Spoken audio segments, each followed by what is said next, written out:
উপসাগরে যুদ্ধের গল্প। ইরান বলছে আমাদের জাহাজে ছোঁয়ার চেষ্টা করলেই প্রতিশোধ হবে।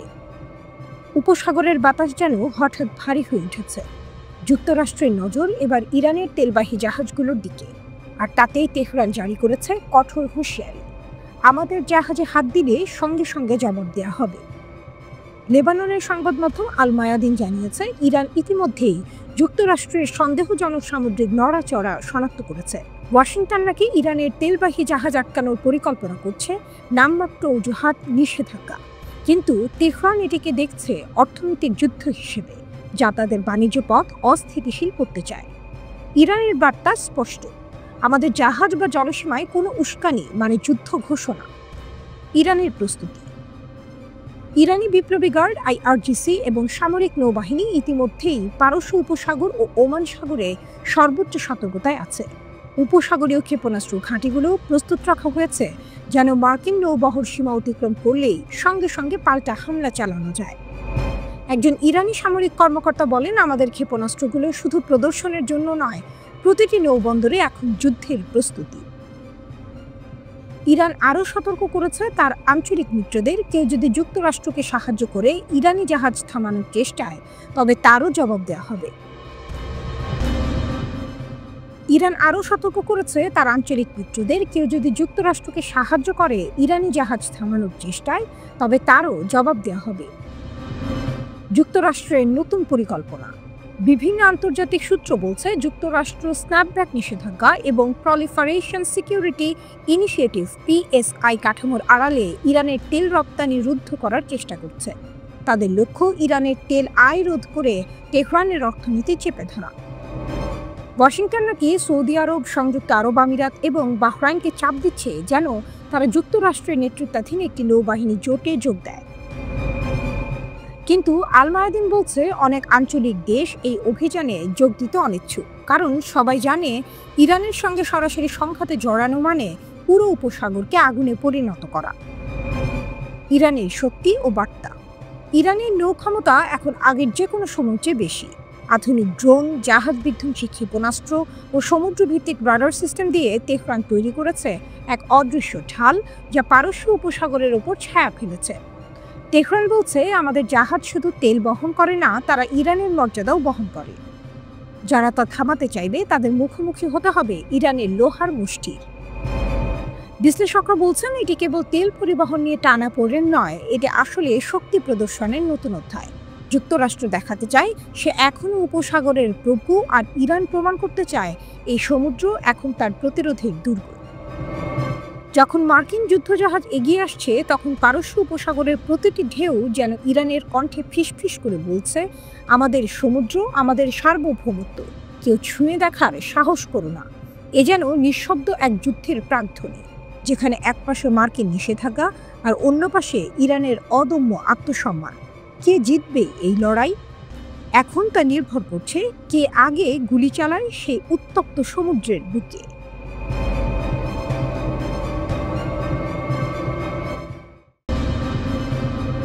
ইরানের ক্ষেপণাস্ত্রের নতুন বার্তা। আমেরিকার দরজায় পৌঁছে যাচ্ছে তেহরানের শক্তি। মধ্যপ্রাচ্যের উত্তপ্ত বাতাসে নতুন শিরোনাম। কেবল ইসরায়েল নয়, এবার ইরানের ক্ষেপণাস্ত্র পৌঁছাতে পারে আমেরিকার তীরে। এমনই বিস্ফোরক দাবি তুলেছেন ইসরায়েলি প্রধানমন্ত্রী বেনিয়ামিন নেতানিয়াহু। এক সাক্ষাৎকারে নেতানিয়াহু বলেন, ইরান এখন এমন ক্ষেপণাস্ত্র তৈরি করছে যার পাল্লা ৮,০০০ কিলোমিটার, আর মাত্র ৩,০০০ কিলোমিটার বাড়ালেই তারা নিউ ইয়র্ক, ওয়াশিংটন, বোস্টন, এমনকি মার-এ-লাগোতেও আঘাত হানতে পারবে। নেতানিয়াহুর এই মন্তব্যে যেন ছিটকে পড়েছে নতুন আগুন। ওয়াশিংটনের সতর্কতা, তেহরানে নীরব আত্মবিশ্বাস। কারণ ইরান দীর্ঘদিন ধরে তার ক্ষেপণাস্ত্র কর্মসূচিকে শুধু প্রতিরক্ষা নয়, বরং সার্বভৌম মর্যাদার প্রতীক হিসেবে তুলে ধরেছে। ইসরায়েলি প্রধানমন্ত্রী দাবি করেছেন, ট্রাম্প প্রশাসনের সহায়তায় তারা একসময় ইরানের আন্তঃমহাদেশীয় ক্ষেপণাস্ত্র কর্মসূচি নিষ্ক্রিয় করেছিল। তার ভাষায়, আমরাই সেই প্রোগ্রাম ধ্বংস করেছি যা আমেরিকার শহরগুলোকে হুমকি দিচ্ছিল। কিন্তু বাস্তবতা বলছে ভিন্ন কিছু। ইরান যেন ফিরে এসেছে আগের থেকেও বেশি শক্তি নিয়ে, বিজ্ঞান, প্রযুক্তি আর সামরিক সংকল্পে। ইরান এখন এমন ক্ষেপণাস্ত্র প্রযুক্তি অর্জন করেছে যা ৮,০০০ কিলোমিটার দূরত্ব পাড়ি দিতে সক্ষম। এই হিসাবেই ইসরায়েলের উদ্বেগ, কারণ এর মানে দাঁড়ায় ইরানের নাগাল এখন শুধু তেল আবিব নয়, পুরো ইউরোপ, এমনকি আটলান্টিকের ওপার পর্যন্ত পৌঁছে যাচ্ছে। নেতানিয়াহুর বক্তব্যের পর যুক্তরাষ্ট্র দ্রুত মধ্যপ্রাচ্যে সামরিক উপস্থিতি বাড়াতে শুরু করেছে। অন্তত ১ ডজন মার্কিন KC-135 স্ট্র্যাটো ট্যাঙ্কার এবং অন্যান্য রিফুয়েলিং বিমান কাতারের আল উদেইদ ঘাঁটিতে মোতায়েন করা হয়েছে। এই ঘাঁটি মধ্যপ্রাচ্যে আমেরিকার সবচেয়ে বড় সামরিক ঘাঁটি এবং বিশেষভাবে ইরানের নজরেও পড়ে এসেছে একাধিকবার। জুন মাসে মার্কিন হামলার প্রতিশোধে এখানেই ইরানি ক্ষেপণাস্ত্র পতিত হয়েছিল। সাম্প্রতিক স্যাটেলাইট চিত্রে দেখা গেছে মার্কিন বিমানবাহী রণতরী USS নিমিটজ বর্তমানে দুবাইয়ের জেবেল আলী বন্দর নোঙর করা আছে। এর যুদ্ধ বিমানগুলো পারস্য উপসাগরে টহল চালাচ্ছে। এই ধরনের প্রস্তুতি সাধারণত বড় সংঘাতের পূর্বাভাসই দেয়। তবে ইরান নিজের পথে অটল। জুনে ১২ দিনের যে হামলায় মার্কিন যুক্তরাষ্ট্র ও ইসরায়েল একাধিক ইরানি ক্ষেপণাস্ত্র কারখানা ধ্বংস করেছিল, এখন সেই স্থানগুলোতে পুনর্গঠনের কাজ চলছে। স্যাটেলাইট ছবিতে স্পষ্ট দেখা যাচ্ছে নতুন স্থাপনা। মার্কিন সংবাদ মাধ্যম NBC জানিয়েছে, সম্প্রতি ইরান ইমাম খোমেনি মহাকাশ বন্দরে একটি গোপন ক্ষেপণাস্ত্র পরীক্ষা চালিয়েছে। এদিকে ইউরোপের ৩ দেশ ইংল্যান্ড, ফ্রান্স ও জার্মানি ইরানের পারমাণবিক কর্মসূচি পুনরুজ্জীবিত করার জন্য নতুন নিষেধাজ্ঞা আরোপ করেছে। কিন্তু ইরান বলছে, নিষেধাজ্ঞা দিয়ে বিজ্ঞান থামানো যায় না। তেহরানের এই আত্মবিশ্বাসী যেন পুরো গল্পের টুইস্ট। যখন ওয়াশিংটন আতঙ্কিত আর তেল আবিব উদ্বিগ্ন, তখন ইরান নীরবে এগিয়ে যাচ্ছে প্রযুক্তির দুনিয়ায়, নিজের শক্তির স্থপতি হয়ে। শেষ প্রশ্ন একটাই, এটা কি যুদ্ধের আগুনের ইঙ্গিত, নাকি তেহরানের আত্মনির্ভরতার এক নতুন অধ্যায়? ইতিহাস বলছে, ইরানকে ঘেরাও করা যায়, কিন্তু থামানো যায় না।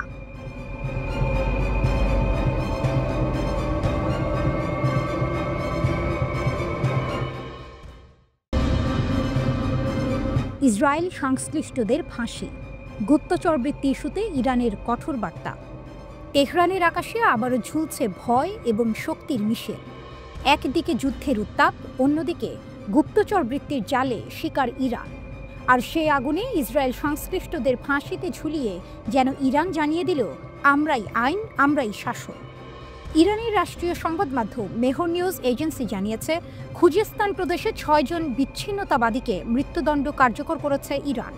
অভিযুক্তদের বিরুদ্ধে অভিযোগ, তারা ইসরায়েলের হয়ে কাজ করত, ৪ জন নিরাপত্তা সদস্যকে হত্যা করেছিল এবং খোররামশাহ শহরে একটি বিস্ফোরণের সঙ্গে যুক্ত ছিল। ইরান সরকারের দাবি, এই মৃত্যুদণ্ড কোনো রাজনৈতিক প্রদর্শনী নয়, বরং জাতীয় নিরাপত্তার লড়াই। কিন্তু পশ্চিমা মানবাধিকার সংগঠনগুলো বলছে, ইরানে ২০২৫ সালেই এখন পর্যন্ত ১,০০০-এরও বেশি মানুষকে ফাঁসি দেওয়া হয়েছে। তবে ইরানের যুক্তি একটাই, দেশের নিরাপত্তা আগে, বিশ্বের সমালোচনা পরে। কয়েক সপ্তাহ ধরে ইরান জুড়ে চলছে গুপ্তচর বৃত্তি বিরোধী অভিযান। ১৭ই সেপ্টেম্বর থেকে এখন পর্যন্ত ৮ জন ইসরায়েলি গুপ্তচরকে ফাঁসি দিয়েছে দেশটি।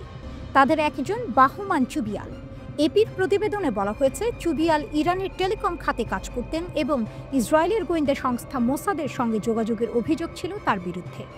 ইরানের দাবি, তিনি ইলেকট্রনিক যন্ত্রপাতি আমদানির পথ ও সংবেদনশীল প্রকল্প সম্পর্কিত তথ্য বিদেশে পাচার করতেন। আরেকজন বাবক শাহবাজি। ইরান জানিয়েছে, শাহবাজি ইরানের ডেটা সেন্টারের তথ্য বিক্রি করেছিলেন তার ইসরায়েলি হ্যান্ডলারদের কাছে। কিন্তু মানবাধিকার কর্মীদের দাবি, শাহবাজিকে নির্যাতন করে স্বীকারোক্তি আদায় করা হয়েছিল। আরও নাটকীয় হল শাহবাজির পটভূমি। তিনি নাকি ইউক্রেনের প্রেসিডেন্টকে চিঠি লিখে রাশিয়ার বিরুদ্ধে যুদ্ধ করার ইচ্ছা প্রকাশ করেছিলেন, যে রাশিয়া এখন ইরানের ঘনিষ্ঠ মিত্র। সেই চিঠি হয়তো তার জীবনের মোড় ঘুরিয়ে দিয়েছিল। জুনে ইসরায়েলের সঙ্গে ১২ দিনের সীমিত যুদ্ধের পর থেকে ইরান আরও কঠোর হয়েছে। তখন থেকেই তেহরান বুঝে গেছে, শত্রু শুধু সীমান্তে নয়, ভেতরেও আছে। আর সেই শত্রুকে নির্মূল করতেই চলছে এই গুপ্তচর শিকার অভিযান। অসলো ভিত্তিক ইরান হিউম্যান রাইটস এবং ওয়াশিংটন ডিসি ভিত্তিক আব্দুর রহমান বোরোমান্ড সেন্টার দাবি করেছে, চলতি বছরে ১,০০০-এরও বেশি মৃত্যুদণ্ড কার্যকর করেছে ইরান। কিন্তু তেহরানের কাছে এটি সংখ্যা নয়, এটি নিরাপত্তার সংজ্ঞা। হয়তো মানবাধিকার সংস্থা বলবে অমানবিক, কিন্তু ইরানের দৃষ্টিতে এটি অপরিহার্য। তারা যেন ঘোষণা দিচ্ছে, মোসাদের ছায়া যতই গভীর হোক, পারস্যের মাটিতে তা টিকবে না। ইরান জানাচ্ছে, তার শত্রুদের গুপ্তচর বৃত্তির দাম এখানে মৃত্যুর সমান। আর সেই বার্তা এখন শুধু ইসরায়েল নয়, গোটা বিশ্ব শুনছে পরিষ্কারভাবে। শেষ পংক্তি যেন তেহরানের গর্জন, যে আমাদের ভূমিতে আগুন ছড়াবে তাকে আমরা ছাই করে দেব।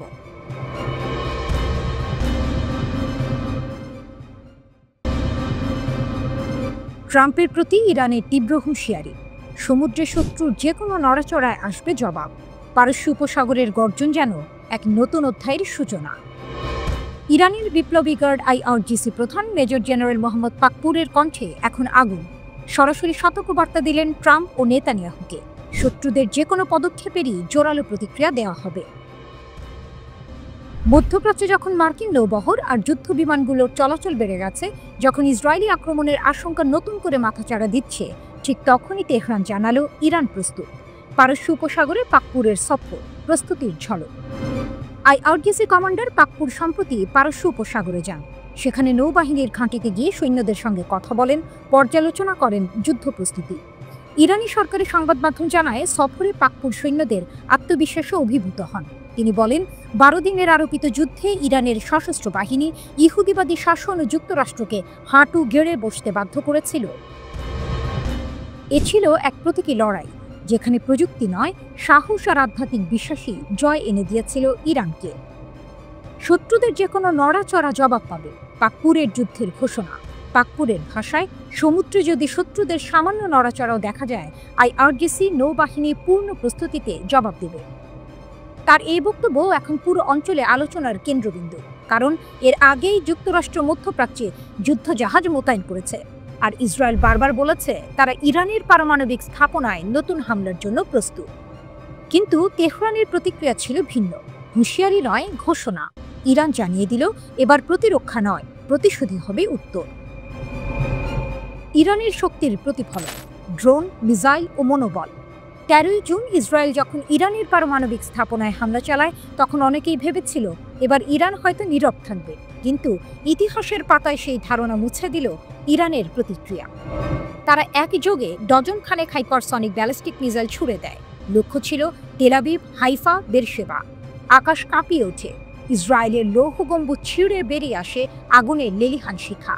12 দিনের সেই যুদ্ধ ইসরায়েলি শহরগুলোকে থমকে দেয় আর প্রমাণ করে ইরান শুধু নামেই নয়, বাস্তবেই আঞ্চলিক শক্তি। মুসাভির বার্তা, নৌবাহিনী তৈরি সর্বাত্মক যুদ্ধে ইরানি সশস্ত্র বাহিনীর প্রধান major general Abdur Rahman Musavi নৌ ইউনিট পরিদর্শন করেন। তাসনিম নিউজের প্রতিবেদনে তিনি বলেন, ইরানি নৌবাহিনী যে কোনো হুমকি মোকাবিলায় সম্পূর্ণ প্রস্তুত। তার দাবি, IRGC নৌবাহিনী এখন এমন ক্ষমতা অর্জন করেছে যা সম্ভাব্য সংঘর্ষে শত্রুর শ্রেষ্ঠত্বকে চ্যালেঞ্জ করবে। 22 জুন যুক্তরাষ্ট্র যখন ইরানের পারমাণবিক স্থাপনায় বিমান হামলা চালায়, তখন পরিস্থিতি আরও উত্তপ্ত হয়। তবে 25 জুন এক মার্কিন দালালিকৃত অস্ত্রবিরতিতে যুদ্ধ থামে। কিন্তু ইরানের বার্তা আজও স্পষ্ট, যুদ্ধ থামতে পারে, প্রতিরোধ নয়। পারস্য উপসাগরের ঢেউয়ের মতোই ইরানের শক্তি গভীর, অবিরাম। ট্রাম্প বা নেতানিয়াহুর জন্য সেটিই সবচেয়ে বড় সতর্কবার্তা। তেহরান যেন বলছে, আমরা যুদ্ধ চাই না, কিন্তু লড়াই থামাবো না, কারণ ইরানের মর্যাদা বজ্রের মতোই অটল।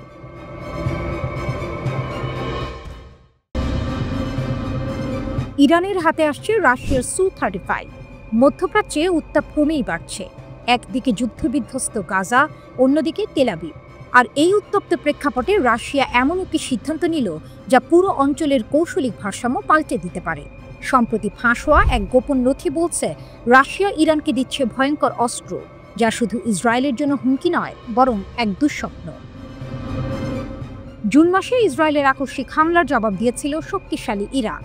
ইসলামিক রিভলিউশনারি গার্ড IRGC নিজেদের তৈরি রাডার, জ্যামিং প্রযুক্তি এবং অ্যান্টি এয়ারক্রাফট অস্ত্র দিয়ে শত শত ইসরায়েলি ড্রোন ধ্বংস করেছিল।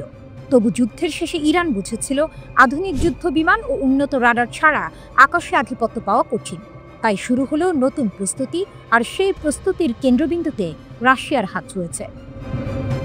এই দুই দেশের সম্পর্ক আরও গভীর হয়েছিল ইউক্রেন যুদ্ধের সময়। তখন রাশিয়া ইরানের কামিকাজি ড্রোন ব্যবহার করে যুদ্ধের মোড় ঘুরিয়ে দেয়। এরপরই পুতিন ও আয়াতুল্লাহ খামেনির সম্পর্ক নতুন উচ্চতায় পৌঁছায়। ফাঁস হওয়া নথি বলছে, রাশিয়ার রাষ্ট্রায়ত্ত প্রতিষ্ঠান রোস্টেকের রেডিও ইলেকট্রনিক টেকনোলজিসের রপ্তানি তথ্য থেকে জানা গেছে, ইরানকে গ্রাহক কোড 364 হিসেবে দেখানো হয়েছে। নথি অনুযায়ী 6 বিলিয়ন ইউরো মূল্যের 48টি সু-35 যুদ্ধ বিমানের চুক্তি হয়েছে। অর্থাৎ 2026 থেকে 2028 সালের মধ্যে ইরানের হাতে পৌঁছাবে এই অত্যাধুনিক ফাইটার জেট। সু-35 মূলত রাশিয়ার সু-27 ফ্ল্যাঙ্কার এর আধুনিক সংস্করণ। এটি একসঙ্গে আকাশে আধিপত্য বিস্তার এবং স্থল আক্রমণ দুটোতেই কার্যকর।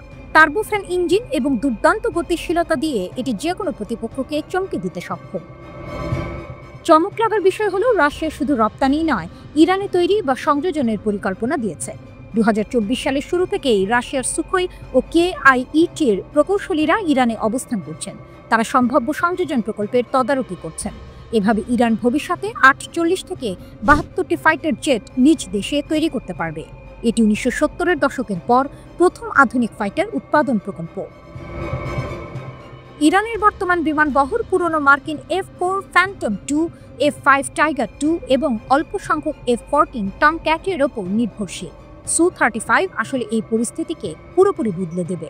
বিশ্লেষকদের মতে 2027 সালের মধ্যে পূর্ণ স্কোয়াড্রন গঠন করলে ইসরায়েলের জন্য আকাশে এটি নতুন দুঃস্বপ্ন হবে। কল্পনা করুন, মধ্যপ্রাচ্যের আকাশে হঠাৎ সু-35 আধিপত্য বিস্তার করছে। ইসরায়েলের আকাশে নতুন শক্তির উপস্থিতি এবং এই শক্তি তৈরি হচ্ছে রাশিয়া ও ইরানের যৌথ প্রচেষ্টায়। শুধুই অস্ত্র নয়, এটি রাজনৈতিক শক্তি, কৌশলিক বার্তা এবং আঞ্চলিক শক্তির নতুন চিত্র। মধ্যপ্রাচ্যে নতুন গেম শুরু হচ্ছে। যে দেশগুলো আগে শত্রুদের চোখে ভয় দেখাতে পারত, এখন তাদের আকাশেই নতুন শক্তি দাঁড়িয়ে আছে। ইরান শুধু প্রতিরক্ষা নয়, আক্রমণের সক্ষমতা দেখাচ্ছে। সু-35 এর আগমন শুধু বিমান বহন নয়, পুরো অঞ্চলকে নতুন কৌশলিক দৃষ্টিকোণ থেকে চিন্তা করতে বাধ্য করবে। মধ্যপ্রাচ্য এখন দেখছে এক নতুন যুদ্ধ সামরিক যুগের সূচনা, আর ইরান রাশিয়ার সহায়তায় সেই যুদ্ধের শীর্ষে দাঁড়াচ্ছে। ইলাকের সমুদ্র সৈকতে হুথি আতঙ্ক। হুথি ড্রোন থামাতে ব্যর্থ হওয়ার পর ইসরায়েলের মরিয়া পদক্ষেপ। ইসরায়েলের বন্দর শহর ইলাক এখন যুদ্ধক্ষেত্রের মতো। সৈকতে, পার্কে এবং ক্রীড়া মাঠে হঠাৎ করে পাবলিক বোমা আশ্রয়স্থল তৈরি করা হয়েছে। IDF জানিয়েছে, উন্মুক্ত এলাকায় নিরাপদ আশ্রয় প্রদানের জন্য এই ব্যবস্থা জরুরি, কারণ হুথিদের ড্রোন আক্রমণ থামানো এখন আর কেবল সম্ভাব্য নয়, এটি প্রমাণ করছে হুথিদের কাছে আকাশেও বড় শক্তি রয়েছে। সম্প্রতি হুথিরা 91তম ক্ষেপণাস্ত্র হামলা চালিয়েছে, যদিও এর মধ্যে অনেকগুলোকেই IDF বাধাগ্রস্ত করেছে। সতর্কতার কারণে লক্ষ লক্ষ মানুষকে আশ্রয়স্থলে পাঠানো হয়েছে। শহরের কেন্দ্র, মৃত সাগর এবং দক্ষিণ পশ্চিম তীর বরাবর সাইরেন বাজানো হয়েছে। সতর্কীকরণের মাত্র কয়েক সেকেন্ডের মধ্যে মানুষ দ্রুত আশ্রয়স্থলে পৌঁছেছে। ড্রোন ধ্বংসের চেষ্টা হয়েছে, কমপক্ষে 2টি ইন্টারসেপ্টর মিসাইল উৎক্ষেপণ করা হয়েছে। তবে IDF জানিয়েছে, 2টি আয়রন ডোম ক্ষেপণাস্ত্র দিয়ে হুথি ড্রোনকে থামাতে ব্যর্থ হয়েছে। ব্যর্থতার কারণ চিহ্নিত করা হয়েছে এবং সংশোধনমূলক ব্যবস্থা নেওয়া হয়েছে। এটি ইঙ্গিত দেয় যে হুথিরা শুধুমাত্র ক্ষেপণাস্ত্র নয়, উন্নত ড্রোন প্রযুক্তিতেও সক্ষম। ইলাতের সানবে, লাইট হাউস সৈকত, ফ্যাটকিন পার্ক এবং অন্যান্য এলাকায় আশ্রয় কেন্দ্র স্থাপন করা হয়েছে। নির্দেশিকা অনুযায়ী বাসিন্দাদের 30 সেকেন্ডের মধ্যে আশ্রয়স্থলে পৌঁছানো বাধ্যতামূলক। এই দ্রুত প্রতিক্রিয়া ব্যবস্থা স্থানীয়দের জীবন বাঁচাচ্ছে। অগাস্টে হুথি ড্রোন আক্রমণে ইলাতে 20 জন আহত হয়েছিল। তখনও IDF এর প্রচেষ্টা ব্যর্থ হয়েছিল। তবে হুথিরা থেমে নেই। তারা অব্যাহতভাবে নিত্য নতুন ড্রোন এবং ক্ষেপণাস্ত্র দিয়ে ইসরায়েলকে টার্গেট করে। হুথিদের সামরিক ক্ষমতা এবার কেবল কেন্দ্রীয় সীমার মধ্যে সীমাবদ্ধ নয়, তাদের ড্রোন এবং ক্ষেপণাস্ত্র প্রযুক্তি মধ্যপ্রাচ্যে নতুন শক্তির প্রতীক হয়ে উঠছে। হুথিরা ইয়েমেন থেকে ছোড়া ড্রোন এবং ক্ষেপণাস্ত্র ব্যবহার করে ইসরায়েলের নিরাপত্তা ব্যর্থ করতে সক্ষম হচ্ছে, যা প্রমাণ করছে তাদের আকাশে আধিপত্য কেবল বৃদ্ধি পাচ্ছে। ইলাকের কর্তৃপক্ষ ইতিমধ্যেই বুঝে গেছে হুথিরা এখন ছোট শহরকে লক্ষ্য করে মারাত্মক ক্ষতি করতে পারে। তাই সৈকত, পার্ক এবং খোলা মাঠে আশ্রয়কেন্দ্র তৈরি করা হলো। নিরাপত্তা ব্যবস্থা এখন 24 ঘন্টায় সচল। হুথিদের এই নতুন ক্ষমতা মধ্যপ্রাচ্যে নতুন ধরনের আতঙ্ক সৃষ্টি করছে, যেখানে প্রতিটি মুহূর্তেই আকাশ থেকে আঘাতের সম্ভাবনা থাকে। এই পরিস্থিতিতে ইলাতের বাসিন্দারা এখন জীবনকে আশ্রয় কেন্দ্রের সঙ্গে মেলাতে শিখেছে। হুথিরা প্রমাণ করেছে তারা শুধু আক্রমণ চালাতে পারে না, তারা মধ্যপ্রাচ্যে নতুন শক্তির প্রতীক। ইলাতের সৈকত, পার্ক ও খোলা মাঠে তৈরি আশ্রয় কেন্দ্রের দৃশ্য দেখলে বোঝা যায় হুথিরা শুধু শত্রু নয়, বরং আকাশের একজন আধিপত্যশালী শক্তি। মধ্যপ্রাচ্যে হুথিদের এই উত্থান ইসরায়েলের জন্য নতুন চ্যালেঞ্জ। প্রতিটি সাইরেন, প্রতিটি ড্রোন আক্রমণ, প্রতিটি ক্ষেপণাস্ত্র সবই প্রমাণ করে হুথিরা এখন কেবল ইয়েমেনের সীমার মধ্যে সীমাবদ্ধ নয়, তারা পুরো আঞ্চলিক ভারসাম্যকে বদলে দিতে পারে।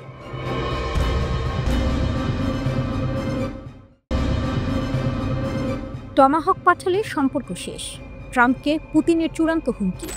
রাশিয়ার প্রেসিডেন্ট ভ্লাদিমির পুতিন এক স্পষ্ট সতর্কতা দিয়েছেন, যুক্তরাষ্ট্র যদি ইউক্রেনের টমাহক ক্ষেপণাস্ত্র পাঠায় তবে তা হবে সম্পর্ক ধ্বংসের সূচনা। আলাস্কার শীর্ষ বৈঠকের 1 মাসের মাথায় পুতিনের এই বক্তব্যে আবারও বরফ ঠান্ডা হাওয়া বইতে শুরু করেছে ওয়াশিংটন মস্কো সম্পর্কের ওপর। পুতিন শান্ত গলায় কিন্তু শীতল বার্তায় বললেন, আমি কোনো লক্ষ্য স্থির করিনি, আমি কেবল সত্য বলেছি। টমাহকের মতো অস্ত্র পাঠানো মানে সম্পর্কের শেষ অধ্যায় শুরু। টমাহক মানেই সংঘাতের ঘণ্টা বাজবে। পুতিন বলেন, নতুন অস্ত্র, বিশেষ করে দূরপাল্লার টমাহক, এগুলির উচ্চ নির্ভুলতা ভালো, কিন্তু এটি বন্ধুত্ব নয়, যুদ্ধের সূচনা করবে। তার মতে যুক্তরাষ্ট্র যদি ইউক্রেনকে টমাহক দেয় তবে সেটি রাশিয়া আমেরিকা সম্পর্কের ভঙ্গুর ইতিবাচক প্রবণতাগুলিকে সম্পূর্ণ মুছে দেবে। ওদিকে ওয়াশিংটন কিয়েভের অনুরোধ বিবেচনা করছে রাশিয়ার গভীরে আঘাত হানতে 2500 কিলোমিটার পাল্লার টমাহক ক্ষেপণাস্ত্র সরবরাহের বিষয়ে। খবরটি ছড়াতেই মস্কোতে নেমে আসে কূটনৈতিক অস্থিরতা। কাগজের বাঘ তর্কে নতুন আগুন। সম্প্রতি ট্রাম্প ইউক্রেন ইস্যুতে রাশিয়াকে কাগজের বাঘ বলে মন্তব্য করেন। জবাবে পুতিন কটাক্ষ করে বলেন, রাশিয়ার অগ্রগতি ঠেকাতে না পারা ন্যাটোই কি আসল কাগজের বাঘ নয়? তার এই বক্তব্য রুশ রাষ্ট্রীয় টিভিতে সম্প্রচারিত হয়েছে, যা দেখিয়েছে মস্কোর আত্মবিশ্বাস এখনো অটল, এমনকি ট্রাম্পের রাগও তাতে ফিকে। রাশিয়ার শক্তি ও প্রস্তুতি। ক্রেমলিনের প্রতিরক্ষা বিশ্লেষকরা বলছেন, রাশিয়া এখন যুদ্ধের জন্য সম্পূর্ণ প্রস্তুত। পারমাণবিক শক্তিধর দেশটি নতুন প্রজন্মের প্রতিরক্ষা নেটওয়ার্ক গড়ে তুলছে, যা টমাহক সহ যে কোনো শত্রু ক্ষেপণাস্ত্র ভূপাতিত করতে সক্ষম। পুতিন আরও বলেন, আমরা জানি টমাহক পরিচালনা মার্কিন সামরিক সম্পৃক্ততা ছাড়া অসম্ভব, তাই এমন পদক্ষেপ নিলে তা সরাসরি সংঘর্ষের দিকে ঠেলে দেবে। রাশিয়ার সামরিক সূত্র জানিয়েছে, প্রয়োজনে তারা নতুন S-500 প্রতিরক্ষা ব্যবস্থা সক্রিয় করবে, যা 200 কিলোমিটার উচ্চতায় শত্রু ক্ষেপণাস্ত্র ধ্বংস করতে পারে। আমরা আমাদের আকাশ অপ্রবেশযোগ্য রাখব, বলেছে মস্কো। সম্পর্কের প্রান্তে দাঁড়িয়ে বিশ্ব। 15 আগস্ট আলাস্কা বৈঠকে ট্রাম্প ও পুতিনের মধ্যে যে সামান্য সৌহার্দ্য দেখা দিয়েছিল তা এখন ভাঙনের দ্বারপ্রান্তে। ট্রাম্পের হতাশা ও পুতিনের চূড়ান্ত সতর্কতা মিলিয়ে বিশ্ব আবার সেই শীতল যুদ্ধের ছায়া দেখছে। রয়টার্স জানিয়েছে, মার্কিন নৌবাহিনীর মজুদের প্রয়োজনে টমাহক সরবরাহ বাস্তবসম্মত নয়, তবে আলোচনা এখনো চলছে। রাশিয়া এদিকে স্পষ্ট জানিয়েছে, আমাদের সীমা পার করলে আমরা প্রতিরক্ষা নয়, প্রতিশোধ নেব। পুতিনের শেষ কথা। শেষে পুতিন শান্ত কণ্ঠে বলেন, আমি কোনো লক্ষ্য স্থির করিনি, আমি শুধু বলেছি যা ঘটবে তা সত্যিই ঘটবে, কিন্তু এর দায়ভার আমাদের নয়। তার এই কথা যেন শীতল বাতাসে গর্জে উঠল। যুদ্ধ হয়তো এখনো শুরু হয়নি, কিন্তু রাশিয়া প্রস্তুত। আর টমাহক যদি আকাশে ওঠে তাহলে ইতিহাস নতুন অধ্যায় লিখবে, রাশিয়ার আকাশে আগুনের প্রতিরোধের অধ্যায়।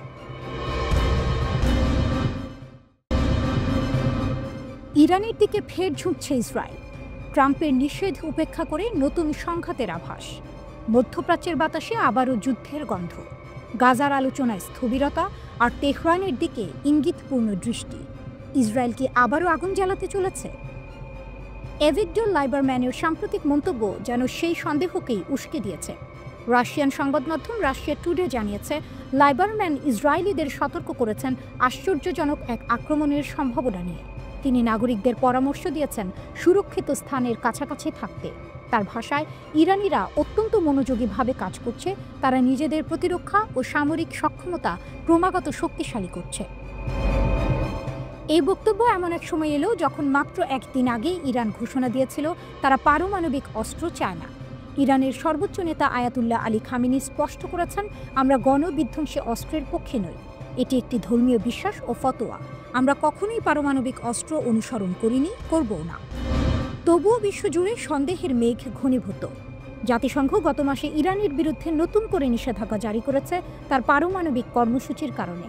আর ঠিক তার পেছনেই লুকিয়ে আছে জুন মাসের সেই ভয়াবহ 12 দিনের যুদ্ধ, যা বদলে দিয়েছিল ইরান ইসরায়েল সম্পর্কের মানচিত্র। 13 জুন ইসরায়েল আক্রমণ চালায় ইরানের মূল পারমাণবিক স্থাপনাগুলোতে।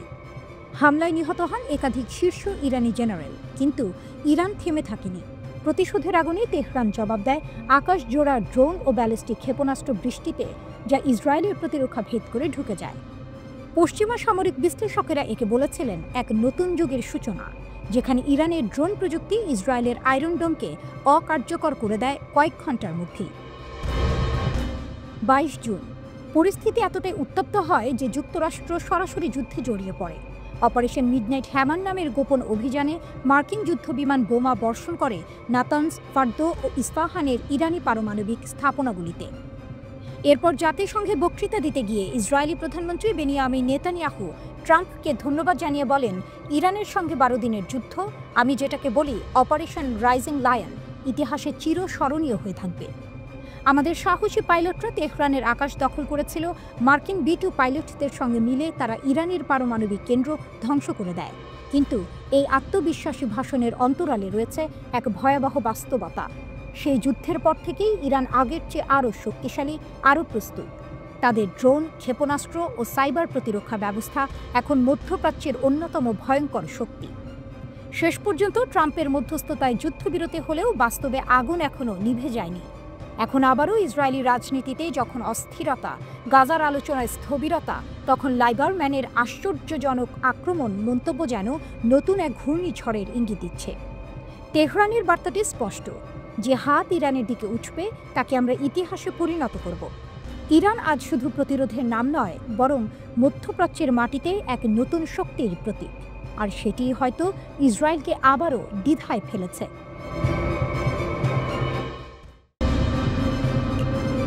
পেন্টাগনের সতর্কবার্তা, ইরান যুদ্ধেই ফাঁস হয়ে গেল আমেরিকার ক্ষেপণাস্ত্র সংকট। বিস্ময়কর অস্ত্র সংকট নিয়ে যুক্তরাষ্ট্রের প্রতিরক্ষা সদর দপ্তর পেন্টাগন এখন গভীর উদ্বেগে। 12 দিনের ইরান যুদ্ধেই প্রকাশ পেয়েছে আমেরিকার ক্ষেপণাস্ত্র ভাণ্ডারের ভয়াবহ ঘাটতি। ওয়াশিংটন কাঁপছে, কারণ ইউক্রেন ও ইরান দুটি ফ্রন্টে লড়াই একসঙ্গে চালিয়ে যেতে গিয়ে মার্কিন স্টকপাইল প্রায় শুকিয়ে গেছে। বিশ্লেষকরা বলছেন, ইরানের সঙ্গে সংঘাতটি যুক্তরাষ্ট্রের সামরিক ব্যবস্থার এক গোপন সত্য উন্মোচন করেছে। দুনিয়ার সর্বশক্তিমান সেনাবাহিনী বললেও তাদের মজুদে যথেষ্ট ক্ষেপণাস্ত্র নেই। যুদ্ধের চাপেই মার্কিন প্রতিরক্ষা ব্যবস্থার ভেতরের ফাঁপা কাঠামো প্রকাশ পেয়েছে। ইরান যুদ্ধের পর পেন্টাগনের ঘুম উড়ে গেছে। ইরানের বিরুদ্ধে 12 দিনের যুদ্ধেই যুক্তরাষ্ট্র নিক্ষেপ করেছে 150টিরও বেশি থার্ড ক্ষেপণাস্ত্র, যা তাদের মোট কেনা ক্ষেপণাস্ত্রের প্রায় 1/4। বিশ্লেষকদের হিসেবে এই ক্ষতিপূরণে লাগবে অন্তত 8 বছর এবং কয়েক বিলিয়ন ডলার। এখন পেন্টাগনের ভেতরে আতঙ্ক ছড়িয়ে পড়েছে। যদি পরের যুদ্ধ চীনের সঙ্গে হয়, তাহলে কিভাবে টিকবে যুক্তরাষ্ট্র? পরিস্থিতি এতটাই সংকটজনক যে পেন্টাগন তার ক্ষেপণাস্ত্র সরবরাহকারীদের নির্দেশ দিয়েছে উৎপাদন হার দ্বিগুণ, এমনকি 4 গুণ করে। লকহিড মার্টিন আর রেথিয়ন ইতিমধ্যে কারখানা সম্প্রসারণ করেছে, নতুন কর্মী নিয়েছে, কিন্তু তারাও বলছে চুক্তি চাই, শুধু মুখের কথা নয়। ইউক্রেনের যুদ্ধ চলছে রাশিয়ার বিরুদ্ধে, আর মধ্যপ্রাচ্যে প্রতিদ্বন্দ্বী ইরান। দুটি ফ্রন্টে লড়াই একসঙ্গে টেনে নেওয়ার চেষ্টা করছে আমেরিকা, কিন্তু বাস্তবতা বলছে প্যাট্রিয়ট, থার্ড, LRASM সব মজুদি শুকিয়ে গেছে। এখন এক যুদ্ধ চললে আরেক যুদ্ধের জন্য হাতে কিছুই থাকবে না। এই অবস্থায় ট্রাম্প প্রশাসন ঘোষণা দিয়েছে অতিরিক্ত $25 বিলিয়ন অস্ত্র বরাদ্দ, কিন্তু প্রতিরক্ষা বিশেষজ্ঞদের মতে এই অর্থও যথেষ্ট নয়, কারণ সংকটটা শুধু অর্থের নয়, এটি মার্কিন যুদ্ধনীতির ভিতরের দুর্বলতার প্রতিচ্ছবি। ঠান্ডা যুদ্ধের ছায়া আর টিকছে না। পেন্টাগনের যুদ্ধ মতবাদ এখনও ঠান্ডা যুদ্ধের চিন্তায় আটকে আছে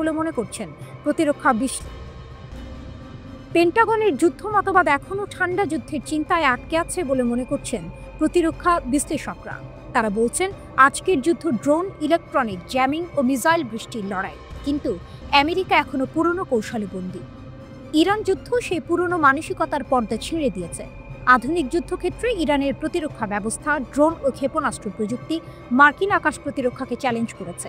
ফলে বিশ্বের নজর ঘুরে গেছে। যে দেশকে একসময় অক্ষর শত্রু বলা হতো, সেই ইরানই এখন যুক্তরাষ্ট্রকে নিজের সীমাবদ্ধতা বোঝাতে বাধ্য করছে। ইউক্রেনের যুদ্ধ আমেরিকার গুদাম খালি করেছিল, আর ইরানের যুদ্ধ সেটি উন্মোচন করল। এখন পেন্টাগন সাপ্তাহিকভাবে মিসাইল এক্সিলারেশন কাউন্সিলের সভা করছে, যেন দ্রুত উৎপাদন বাড়ানো যায়। কিন্তু বিশ্লেষকরা বলছেন, এটা সময়ের সঙ্গে দৌড়। ইরান দেখিয়েছে যুদ্ধ শুধু অর্থে নয়, সাহসে জয় হয়। যেখানে আমেরিকার ক্ষেপণাস্ত্র ফুরিয়ে যায়, সেখানে তেহরানের আকাশে এখনো নতুন ক্ষেপণাস্ত্র জন্ম নেয়। এক পাশে শঙ্কিত পেন্টাগন, অন্য পাশে আত্মবিশ্বাসে জ্বলছে ইরান। যুদ্ধের বাস্তবতা তাই বলছে দুনিয়া বদলাচ্ছে, হয়তো ইতিহাসে লিখছে নতুন অধ্যায়, যেখানে ইরান দাঁড়িয়ে যাচ্ছে যুক্তরাষ্ট্রের ভয়ের প্রতীকে।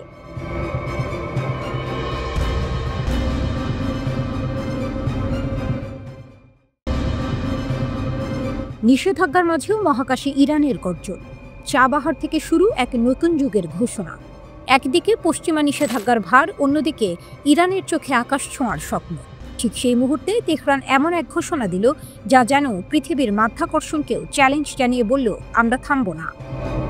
ইরানি মহাকাশ সংস্থার প্রধান হাসান সালারিয়ে চাবাহার মহাকাশ বন্দরের প্রথম ধাপ সম্পূর্ণ হওয়ার ঘোষণা দেন।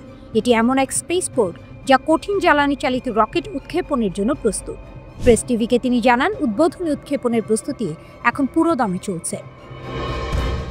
আরও বড় চমক, এটি কেবল শুরু। সালারিয়া বলেন, দ্বিতীয় ধাপের কাজ চলছে তরল জ্বালানি রকেটের জন্য, যা শেষ হলে চাবাহার হবে মধ্যপ্রাচ্যের সবচেয়ে শক্তিশালী মহাকাশ ঘাঁটি। চাবাহারের অবস্থানও এক বিস্ময়। ইরানি কর্মকর্তাদের ভাষায় এর ভৌগোলিক অবস্থান এতটাই অনুকূল যে এটি 40 থেকে 100 ডিগ্রির প্রবণতাযুক্ত কক্ষপথে প্রবেশাধিকার দেয়। অর্থাৎ এখান থেকে উপগ্রহের নক্ষত্রমালা বা স্যাটেলাইট কনস্টেলেশন তৈরি করা সম্ভব, যা আগে কেবল মহাশক্তিগুলোর একচেটিয়া অধিকার ছিল। পশ্চিমা দেশগুলোর চোখ কপালে তুলে দিয়েছে এই অগ্রগতি, কারণ যুক্তরাজ্য, ফ্রান্স ও জার্মানি মাত্র কয়েকদিন আগেই ইরানের ওপর পুরনো নিষেধাজ্ঞা পুনর্বহাল করেছে, 1 দশক পর, নতুন পারমাণবিক চুক্তি ব্যর্থ হওয়ার পর।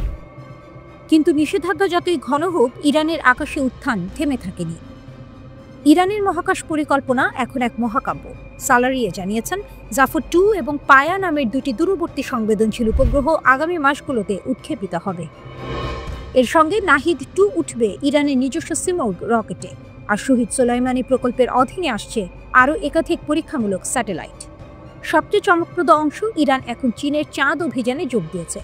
চাংই-8 লুনার প্রোগ্রামের অংশ হিসেবে ইতিমধ্যেই নকশা পর্ব শেষ হয়েছে, ইঞ্জিনিয়ারিং মডেল তৈরি শুরু হতে যাচ্ছে।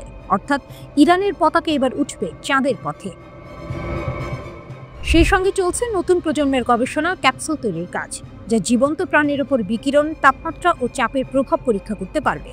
2023 সালে 500 কেজি রি-এন্ট্রি ক্যাপসুলের সফল উৎক্ষেপণের পর এখন আরও শক্তিশালী প্রোটোটাইপ তৈরি হচ্ছে। ইরান শুধু রাষ্ট্রীয় পর্যায়ে নয়, বেসরকারি খাতেও বিপ্লব ঘটাচ্ছে।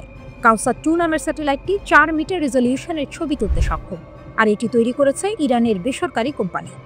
শহীদ সোলাইমানের ন্যারো ব্যান্ড স্যাটেলাইট নক্ষত্রমালায় যোগ হতে যাচ্ছে 20টি ন্যানো স্যাটেলাইট, যার 2টি ইতিমধ্যেই পরীক্ষিত।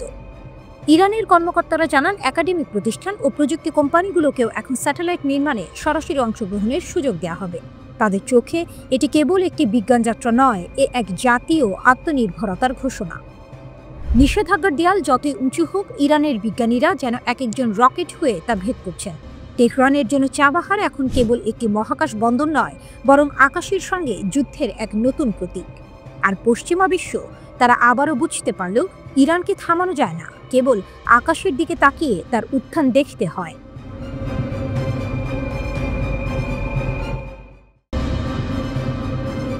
মুসলিম বিশ্বে হামাসের প্রশংসার ঝড়, সৌদির নেতৃত্বে নতুন ঐক্যের বার্তা। গাজার যুদ্ধের মধ্যে নতুন এক কূটনৈতিক ঝড় তুলেছে মুসলিম বিশ্ব। হামাসের বড় পদক্ষেপের পর একসঙ্গে কণ্ঠ তুলেছে ইসলামী বিশ্বের শীর্ষ দেশগুলো। সৌদি আরব, কাতার, তুরস্ক, পাকিস্তান, মিশর, জর্ডান, সংযুক্ত আরব আমিরাত এবং ইন্দোনেশিয়া। তারা হামাসের সাম্প্রতিক ঘোষণা গুরুত্বপূর্ণ ও ইতিবাচক মোড় বলে বর্ণনা করেছে। এই যৌথ বিবৃতিতে দেশগুলো হামাসকে ধন্যবাদ জানিয়েছে যুদ্ধবিরতি নিয়ে যুক্তরাষ্ট্রের প্রস্তাবিত আলোচনায় অংশ নেওয়ার জন্য এবং তাদের গুরুত্বপূর্ণ প্রস্তুতির প্রশংসা করেছে। বিবৃতিতে বলা হয়েছে, গাজার যুদ্ধবন্ধে হামাস যে আগ্রহ দেখিয়েছে তা ফিলিস্তিনি জনগণের জন্য আশার আলো। বিবৃতিটি এসেছে এমন এক সময়ে যখন যুক্তরাষ্ট্রের প্রেসিডেন্ট ডোনাল্ড ট্রাম্প গাজা যুদ্ধ বন্ধে একটি 21 দফা প্রস্তাব তুলে ধরেছেন। সেই প্রস্তাবের একটি বড় অংশে রয়েছে বন্দীদের মুক্তি, হামাসের কাছ থেকে প্রশাসনিক ক্ষমতা, একটি অন্তর্বর্তী প্রযুক্তিবিদ সরকারকে হস্তান্তর এবং ধীরে ধীরে ইসরায়েলি বাহিনীর প্রত্যাহার। হামাস সম্প্রতি প্রস্তাবটির কিছু অংশে সম্মতি জানিয়ে আনুষ্ঠানিক জবাব পাঠিয়েছে, তবে তারা জানিয়েছে কিছু ধারা নিয়ে এখনও আলোচনার প্রয়োজন আছে। তাদের অবস্থান স্পষ্ট, গাজার সার্বভৌমত্ব ও ফিলিস্তিনিদের নিরাপত্তা নিয়ে কোনো আপোষ নয়। এই ঘোষণার পরে সৌদি আরব নেতৃত্ব দিল মুসলিম বিশ্বের এক বিরল ঐক্যের।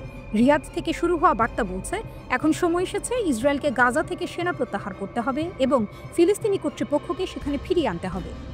বিবৃতিতে মুসলিম দেশগুলোর পররাষ্ট্রমন্ত্রীরা বলেন, আমরা হামাসের ইতিবাচক ভূমিকা স্বাগত জানাই। এটি শান্তির পথে এক নতুন সূচনা। তারা যুক্তরাষ্ট্রের প্রস্তাবে উল্লেখিত শর্তগুলো বাস্তবায়নের দাবি জানিয়েছে, যার মধ্যে রয়েছে ফিলিস্তিনিদের নিরাপত্তা, মানবিক সহায়তার অবাধ প্রবাহ এবং বাস্তুচ্যুতি বন্ধের নিশ্চয়তা। এই বিবৃতিতে বিশেষভাবে জোর দেওয়া হয়েছে এক ভবিষ্যৎ দুই রাষ্ট্রভিত্তিক সমাধানের ওপর, যেখানে একটি স্বাধীন ফিলিস্তিন রাষ্ট্র প্রতিষ্ঠার পথ খুলে যাবে। তবে বিশ্লেষকদের মতে এই ঘোষণার সবচেয়ে বড় বার্তা এসেছে রিয়াদ থেকে। সৌদি আরব শুধু বিবৃতি দেয়নি, বরং কূটনৈতিক ও ধর্মীয় উভয় ক্ষেত্রেই নেতৃত্ব দিচ্ছে। গাজার যুদ্ধ নিয়ে নীরবতা ভাঙার পর এখন সৌদি আরব মধ্যপ্রাচ্যে ইসলামী ঐক্যের প্রতীক হয়ে উঠছে।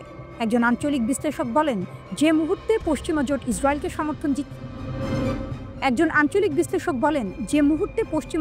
ইসরায়েলকে সমর্থন দিচ্ছে, ঠিক সেই মুহূর্তে সৌদি নেতৃত্বে মুসলিম বিশ্ব এক হয়ে হামাসকে সমর্থন জানাচ্ছে। এটি কেবল রাজনৈতিক ঘটনা নয়, এটি শক্তির প্রদর্শন।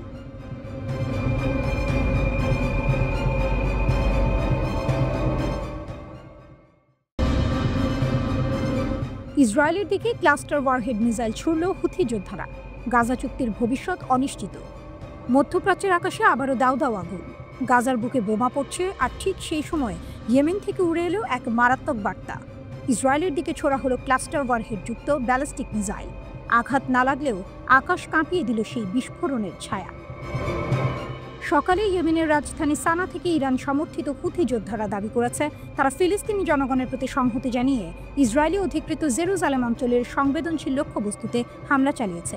তাদের ভাষায় এটি ছিল প্যালেস্টাইন 2 নামের এক হাইপারসনিক ব্যালিস্টিক মিসাইল, যার মধ্যে ছিল বহু ওয়ারহেড, অর্থাৎ একসঙ্গে একাধিক বিস্ফোরণের ক্ষমতা। ইসরায়েলি সেনাবাহিনী আইডিএফ জানিয়েছে, মিসাইলটি মাঝ আকাশেই ধ্বংস করা হয়েছে। কোনো প্রাণহানি বা ক্ষয়ক্ষতির খবর পাওয়া যায়নি। তবু আতঙ্কে জেরুজালেম ও আশেপাশের এলাকায় বেজে উঠেছে সাইরেন, মানুষ ছুটেছে আশ্রয় কেন্দ্রে। কিন্তু এখানেই শেষ নয়। হুথি বাহিনী স্পষ্ট জানিয়েছে, আমরা গাজার পরিস্থিতি পর্যবেক্ষণ করছি, আগ্রাসন বন্ধ না হওয়া পর্যন্ত অভিযান চলবে। তাদের ভাষায় এটি দমন-পীড়নের শিকার ফিলিস্তিনি জনগণের বিজয়ের লড়াই। সাম্প্রতিক সপ্তাহগুলোতে ইরান সমর্থিত হুথিরা একাধিকবার ইসরায়েলের দিকে মিসাইল ও ড্রোন হামলা চালিয়েছে। সাম্প্রতিক হামলাটি বিশেষ করে আলোচনায় এসেছে কারণ এতে ব্যবহার করা হয়েছে ক্লাস্টার ওয়ারহেড, এমন এক ধরনের অস্ত্র যার উপমিসাইলগুলো আলাদা কোনো নির্দেশনা ছাড়াই মাটিতে পড়ে বিস্ফোরিত হয়। ফলে এটি একসঙ্গে বৃহৎ এলাকা জুড়ে ধ্বংস সৃষ্টি করতে পারে।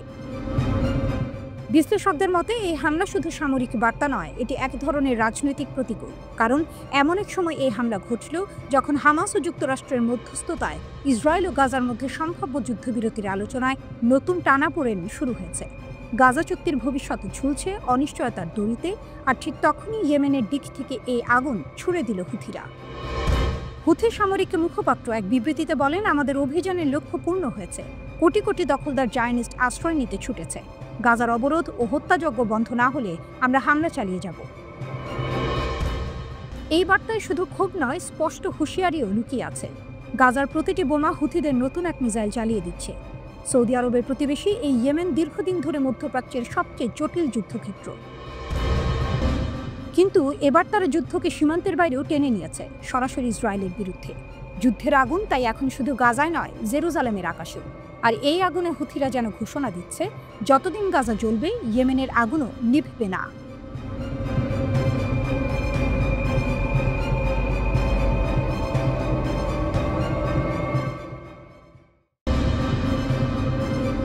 ইসরায়েলে আবারও সাইরেন বাজল। ইয়েমেনের হুথিদের ক্ষেপণাস্ত্র হামলায় আতঙ্ক ছড়ালো তেল আবিব জুড়ে। ইতিহাসের এক অদ্ভুত পরিহাস। গাজার উপরে ইসরায়েলের অবিরাম আগুনের মাঝেই দূর আরব উপদ্বীপ থেকে উঠে আসে এক বজ্রধ্বনি। ইয়েমেনের আকাশ থেকে ছুটে আসে ক্ষেপণাস্ত্র, লক্ষ্য ইসরায়েল। ভোরে মধ্য ইসরায়েলের আকাশ কাঁপিয়ে ওঠে ইয়ার রেড সাইরেনের শব্দে। রাজধানী তেল আবিব সহ একাধিক শহরে মানুষ দৌড়ে যায় বোমা শেল্টারে। রাস্তায় আতঙ্ক, আকাশে প্রতিরোধ, যেন যুদ্ধের এক নতুন অধ্যায়। ইসরায়েলি সেনাবাহিনী জানায়, ইয়েমেন ভিত্তিক আনসারুল্লাহ বা হুথি যোদ্ধারা ইসরায়েলের দিকে একটি ক্ষেপণাস্ত্র নিক্ষেপ করেছে। দেশটির আকাশ প্রতিরক্ষা ব্যবস্থা দ্রুত সক্রিয় হয়ে ক্ষেপণাস্ত্রটি শনাক্ত করে এবং মাঝ আকাশেই ধ্বংস করে দেয়। তবু আতঙ্কের রেশ মুছে যায়নি। কারণ এই হামলা কেবল এক ক্ষেপণাস্ত্র নয়, বরং এক বার্তা। গাজায় আগুন জ্বললে ইয়েমেন নীরব থাকবে না। ইসরায়েলি সেনাবাহিনীর দাবি, মার্চের 18 তারিখ থেকে এটি ছিল ইয়েমেন থেকে ইসরায়েল লক্ষ্য করে নিক্ষেপিত 91তম ব্যালিস্টিক ক্ষেপণাস্ত্র। শুধু তাই নয়, একই সময়ে অন্তত 41টি ড্রোন পাঠানো হয়েছে ইসরায়েলের দিকে। হুথিদের লক্ষ্য পরিষ্কার, যতদিন গাজার অবরোধ থাকবে ততদিন তারা তাদের আগুন থামাবে না। তেল আবিবের পাশাপাশি ইসরায়েল অধিকৃত পশ্চিম তীরের দক্ষিণাঞ্চলেও বাজে সতর্কতার সাইরেন।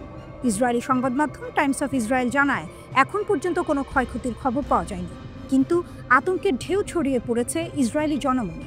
হুথিদের মুখপাত্র ঘোষণা দিয়েছেন, আমাদের সামরিক অভিযান চলবে যতক্ষণ না গাজার ওপরের আগ্রাসন শেষ হচ্ছে এবং অবরোধ তুলে নেওয়া হচ্ছে। তারা আরও জানায়, ইসরায়েলি জাহাজ চলাচল রুখতে লাল সাগর, আরব সাগর, বাব আল মান্দাব প্রণালী ও এডেন উপসাগরে অব্যাহত থাকবে নৌ অবরোধ, এবং তারা আন্তর্জাতিক কোম্পানিগুলোকে সতর্ক করেছে যেন এই অবরোধ ভাঙার চেষ্টা না করে। এই হামলার আগেও অক্টোবরের 1 তারিখে ইয়েমেন থেকে ইসরায়েলের উপকূলীয় শহর এলাতের দিকে ড্রোন পাঠানো হয়েছিল। সেটিও ইসরায়েলি বিমান বাহিনীর মাঝ আকাশেই ভূপাতিত করে। 2023 সাল থেকে হুথিরা নিয়মিতভাবে ইসরায়েল সম্পৃক্ত জাহাজে হামলা চালাচ্ছে। তাদের দাবি, এটি গাজার ফিলিস্তিনিদের প্রতি সংহতি জানানোর এক যুদ্ধ। তাদের ভাষায়, এই যুদ্ধ এখন শুধু সীমান্তে নয়, বরং বিশ্বাসে, প্রতিশোধে এবং ন্যায়ের দাবিতে লড়া হচ্ছে। তেহরান সমর্থিত এই সংগঠনটি যে শক্তি ও প্রযুক্তিতে ক্রমে অপ্রতিরোধ্য হয়ে উঠছে তা ইসরায়েল ভালোভাবেই বুঝতে পারছে। কারণ মধ্যপ্রাচ্যের মানচিত্রে ইয়েমেন অনেক দূরে হলেও তাদের ক্ষেপণাস্ত্রের নাগাল এখন তেল আবিব পর্যন্ত পৌঁছে গেছে। হুথিদের এই বার্তা তাই স্পষ্ট, গাজায় আগুন জ্বললে ইয়েমেনের ক্ষেপণাস্ত্র থামবে না। ইসরায়েল যখন হামাস ও গাজার ওপর অব্যাহত হামলায় ব্যস্ত, তখন ইয়েমেনের এই দূরপাল্লার প্রতিবাদ যেন এক নতুন কূটনৈতিক ও সামরিক বাস্তবতার জন্ম দিচ্ছে। প্রতিরোধের এই গল্প এখন গাজার গলি ছাড়িয়ে পৌঁছে গেছে তেল আবিবের আকাশে।